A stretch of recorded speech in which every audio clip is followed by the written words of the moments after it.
Moi! Ja tänään meillä on siis mysteeripäkki ja tänään Tää siis... maksaa 4 euroa ja meikki. Okei. Me ei ajeta. Mitä me tehdään? Laura, Anneli ja...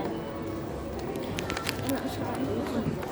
Mä aina vaikka sanon, että... Niin. Mä en osaa jakaa sitten. Ai. Ei. Tee silleen, että... Niin kuin sä olet silleen. Täältä tuli tämmönen koskipuna. Haluatko sen? Mä tiedän, ehkä sä saat tämän, koska tää oli vaalea mulle. Joo, enää! Lopeta. Sitten täällä olisi... Saa video YouTubeseen. Sitten olisi tällainen.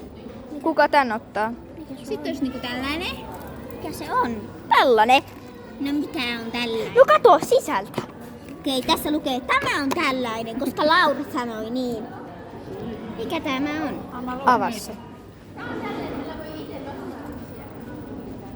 Mitä muita täällä on? Se on poskipuna. Onko? Ei näy mitään. Onko se pelkästään tuo? Ei, siellä on sitä väriä. Okei, Tuo on tuo on poskipuna. samanlainen mitä mulla on. Niinku. Kuka ottaa tuon? Jaatte ja mietitte ne ihan rauhassa. Mitä seuraavaksi? Ei kun... Niin oli. Joo. Mikä tää on? Huulipuna. Ihan sermalla. Kuka ottaa tän? Kokeellinen. Kuka? Sille ei ole Ihan mysteeripäkkiä. huippu. Kenen tää? No en tiedä. Kattokaa mikä siellä voi olla 2 semmoista esimerkiksi. Tää highlighteri tulee mulle. Oi hyvän näköinen. Oi hyvän näköinen. Hyvän värin. Kuka ottaa tää? Eikö se ole enempää? On vielä. Katso, täällä voi olla 2 huulia. Kokeilin Reginalla tätä, kun mä meikkaan. Otaks sä sen? Otaks sä tän? Mikä se on? Sitten mä otan tän. Sinne klippi. Mikä on bronsa? Ei lähde.